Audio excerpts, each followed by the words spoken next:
ईश्वर में तो कुछ सुधरना है ही नहीं। वो कैसे बंधते हैं?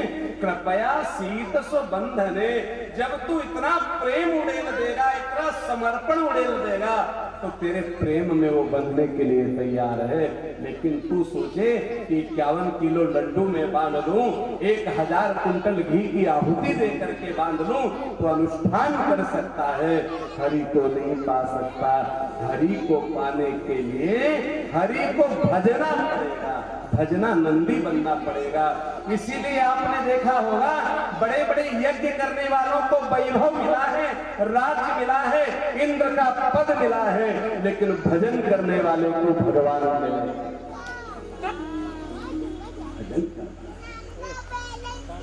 हम बार बार कहते संसार की समस्त संपत्तियों पर हमारा अधिकार है, लेकिन सर्वप्रथम हम उस संसाराधिपति के हो तो पाए।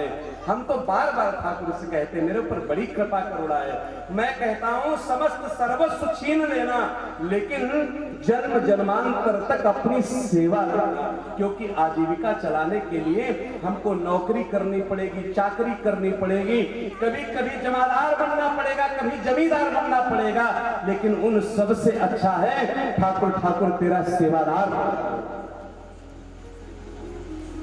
कुछ और नहीं चाहिए। क्योंकि जब तेरी सेवा करूंगा, जब तेरे नजदीक रहूंगा, तो जो तेरा है वो सब मेरा है। इस भावना से जीवन दिया, इसलिए हाय हाय में नहीं पढ़ता, पढ़ना भी नहीं, ठीक है, जो ईश्वर ने दिया बहुत अच्छा है। तो क्या करती है, आज जब बार बार बांध नहीं पा रही थी, तो भगवान ने कहा तो मैं सिखा दूं। और वास्तविकता ये है गोपियों का प्रेम, ये गोपियां हैं कौन? बोले उपासना कांड के जो मंत्र हैं वेद के, वही गोपियां बन करके आए हैं। दंडकारण्य के जो ऋषि हैं, महर्षि हैं, वही गोपियां बन करके आए हैं। और अर्थात एक बात और कहूं, इस ब्रह्मांड में पुरुष तो सिर्फ ब्रह्म है, जितना प्रकृति हम आप सब हैं, सब स्त्री ही तो है। तो वो परब्रह्म परमात्मा श्री कृष्ण जब आया तो उसको बांधने की चेष्टा की, तो भगवान ने कहा बांधना सिखाओ कैसे बंधते हैं। तो गोपियों के भाव को जब देखा तो भगवान ने कहा हाथ जरा आगे करो। हाथ से रस्सी ले ली और जिससे भगवान को बांधना चाहते थे उसी रस्सी से भगवान ने गोपी को बांध दिया।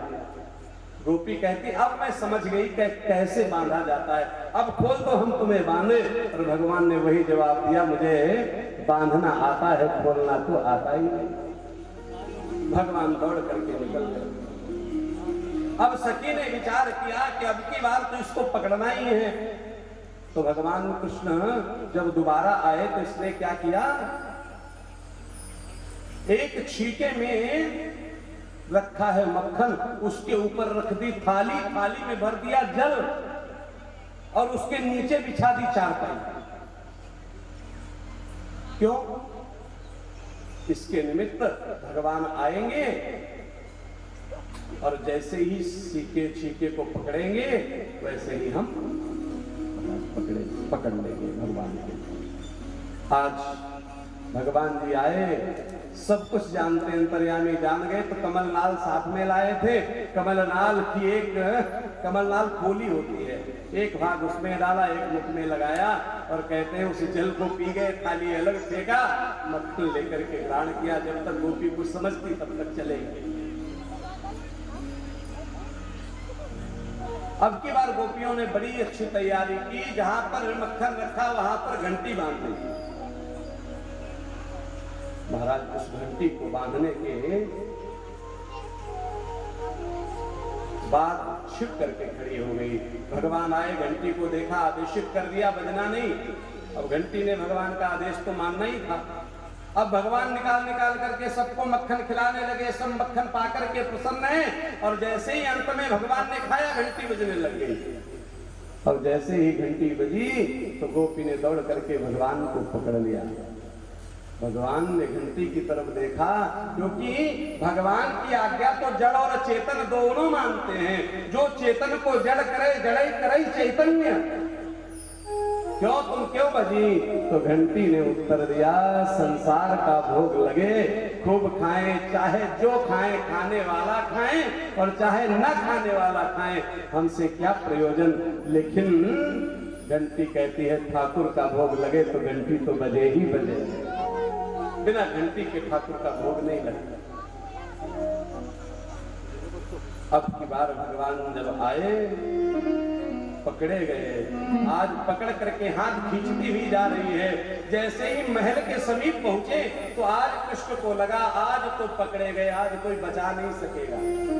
बार बार जब ये विचार आया कि आज कोई हमें बचा नहीं सकता, मेरी रक्षा कैसे होगी, तो देखा जो गोपी पकड़ करके ले जा रही है, गोपांगनाएं घूंघट करती हैं, उन्हीं के श्रीमान जी का छोटा भाई जो कृष्ण के वय का है और चोरी में भी शामिल था, उसको आवाज लगाई, इशारा किया पास में आओ और कहा भाभी देखो मेरा ये हाथ दुखने लगा है जिससे आपने मेरी कलाई पकड़ रखी है, ऐसा करो आप दूसरा हाथ पकड़ लो।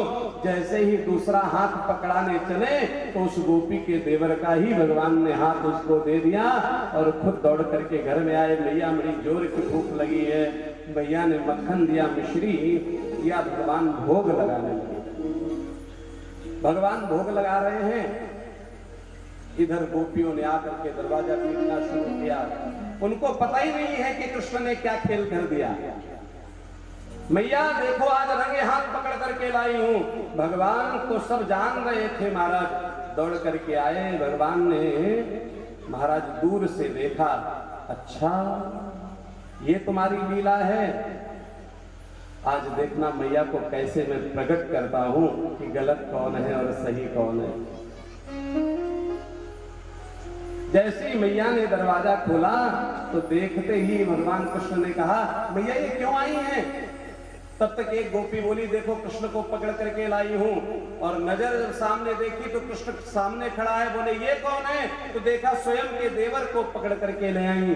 तो भगवान कृष्ण ने कहा मैया ये झूठी है जमाने की, ये सबसे बड़ी झूठी तो ये स्वयं है। इनको पतियारो करे हम तस्कर ये सा, चोर नाम मेरो धरे मेरो हो नन देगी दिया। मैया ये जबरदस्ती का मुझे चोर बना रही है। मैया ने कृष्ण को अंक में भर लिया। और वास्तविकता ये है गोपियां कृष्ण को देखने के तरह तरह के बहाने, और ये गोपियां कौन है? ये कोई 5-7 वर्ष की कृष्ण के वय की 2 वर्ष की नहीं है, ये वहां की हजारों वर्ष तक की जो गोपियां हैं वो गोपांगनाएं हैं। कोई वात्सल्य का प्रेम करती है, कोई करुणा का प्रेम करती है, कोई ममत्व को धारण करती है, ऐसी गोपियां है महाराज। अगले दिन भगवान सुबह सुबह उठे, मैया से मक्खन मांगने लगे। मैया मक्खन निकाल रही थी। मैया मक्खन निकाल रही थी और कृष्ण को बिठा दिया कि रुको अभी हम तुमको मक्खन देते हैं। कृष्ण ने कहा नहीं मुझे बड़ी जोर की भूख लगी है, मुझे मक्खन चाहिए। तो मैया ने सोचा इसको थोड़ा शांत कर दूं, तो अपने गोद में बिठाया।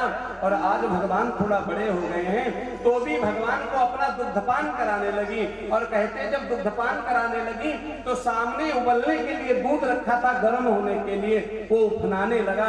उफना करके अग्नि में जाने लगा।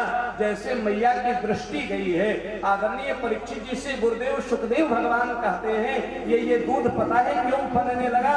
बोले इसलिए उफनने लगा कि आज मैया का दुग्धपान कर लेगा कृष्ण तो फिर मेरी उपयोगिता क्या रही, मुझे तो पान नहीं करेगा। जो शरीर कृष्ण के काम नहीं आए उसे जल ही जाना चाहिए। ये सोच करके वो उबल करके मैया की दृष्टि पड़ी तो संसारी जीव ऐसा ही होता है। क्या किया? जैसे अपनी संपत्ति का नुकसान होने लगे तो महाराज पूजा पाठ छोड़ करके भाग पड़ता है, ईश्वर को छोड़ करके भाग पड़ता है, मंदिर को छोड़ करके भाग पड़ता है। तो क्या हुआ? मैया ने धड़ाम से भगवान को नीचे रखा, दौड़ करके गई, उस बटलोई को उतारने लगी है। और जैसे ही उतारा है महाराज भगवान को क्रोध आ गया कि संजात को स्फुरिता